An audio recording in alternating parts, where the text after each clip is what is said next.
Hello student, welcome back to my channel competitive by Geeta. हम देखो यहाँ पर आपको लेकर आएंगे बहुत अच्छी गुड न्यूज़। आपके पास बहुत गोल्डन अपॉर्चुनिटी आई है यूजीसी नेट का एग्जाम। हाँ, तो हम इसी के बारे में बात कर रहे हैं, यूजीसी नेट के बारे में बात कर रहे हैं। यानी कि अभी सीएसआईआर का तो नहीं है, अभी यूजीसी नेट के बारे में फॉर्म निकाले हुए हैं। यहाँ पे आप फॉर्म फिल कर सकते हैं। यहाँ पे देखो आर्ट्स और कॉमर्स के लिए की बात कर रहे हैं। अभी हम सीएसआईआर की बात नहीं कर रहे हैं, साइंस की बात नहीं कर रहे हैं। अभी हम इसके बारे में हम बात करेंगे आपका कि मतलब इसकी एलिजिबिलिटी क्या है, या फिर एज लिमिट क्या है, या फिर एग्जाम पैटर्न क्या है। इसके बारे में हम पूरी फुल डिटेल्स आपको बताएंगे कि इसका पैटर्न क्या है, या एज लिमिट, या फिर इसकी एलिजिबिलिटी क्या है। अब हम बात करते हैं कि देखो यूजीसी जो नेट एग्जाम होता है वो किसके लिए होता है, पोस्ट ग्रेजुएट के लिए होता है, या फिर उनका अपियरिंग में चल रहा हो पोस्ट ग्रेजुएशन। ठीक है, तो अगर हम वो सेकेंड ईयर में है, अगर वो अपियरिंग में भी है, तब भी आप फॉर्म फिल कर सकते हैं। अब हम बात करते हैं कि पोस्ट ग्रेजुएशन में या तो आप मतलब पोस्ट ग्रेजुएट में जो मार्क्स हैं वो आपके 55 मार्क्स होने चाहिए। ठीक है, अब हम बात करते हैं अदर कास्ट के लिए कि इसमें मार्क्स जो होने चाहिए वो 50% होने चाहिए। ठीक है, ये चीज आपको दो बात याद रखनी है कि कितने मार्क्स होने चाहिए आपके पोस्ट ग्रेजुएट में 55 और अदर कास्ट के लिए 50 के लिए।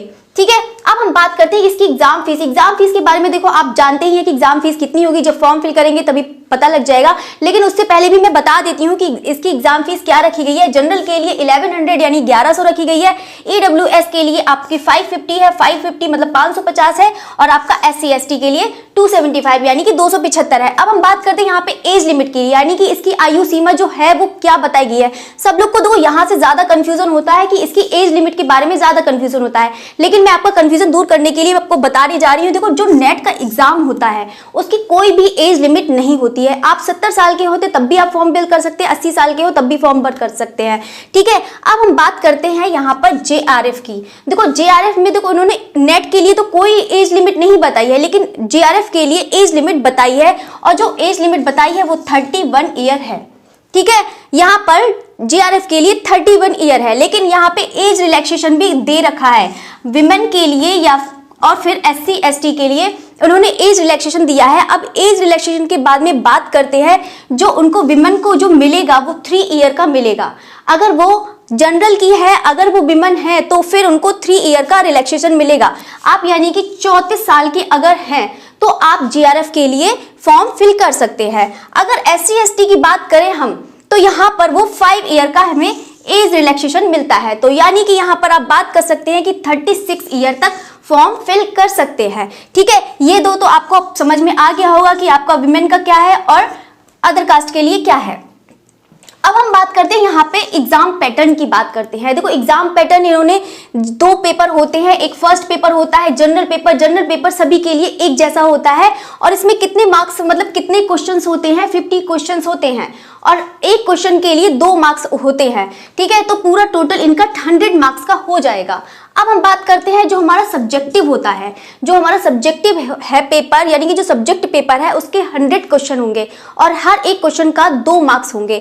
तो यहाँ पर आपके कितने मार्क्स हो गए, 2, यानी कि 200 हो गए। तो यानी कि इसके टोटल मार्क्स जो होते हैं वो 300 मार्क्स होते हैं। इसमें देखो सबसे अच्छी बात है कि यहाँ पर आपकी कोई भी नेगेटिव मार्किंग नहीं होती है।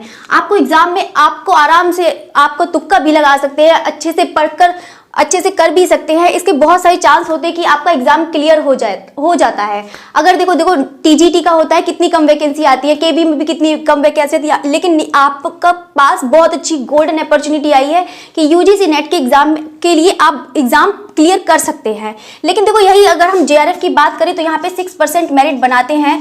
तो यहाँ पर आपको लगभग आप मान के चलिए कि JRF की 70 के लगभग आप मान के चलिए कि बनती है, या 73 होती है। यहाँ पर अगर नेट की बात करें तो नेट का आपका जैसे मेरिट के पर होता है कि आपका यहाँ पर कितना बनता है, 63 या 64, मतलब 60 से ऊपर ही अब तो बन जाती है मेरिट, तो आप इसका भी मेरिट आपकी कट ऑफ चली जाती है। ठीक है, अगर आपको वीडियो अच्छा लगा है तो आप प्लीज सब्सक्राइब जरूर करिएगा और लाइक जरूर करिएगा, और कमेंट करना तो ना भूलिएगा। अगर आपको इससे भी अगर कोई प्रॉब्लम आती है तब भी आप बता सकते हैं कि आपको क्या क्या मतलब किससे रिलेटेड क्वेश्चन करने हैं, वो भी आप कमेंट करके बता सकते हैं।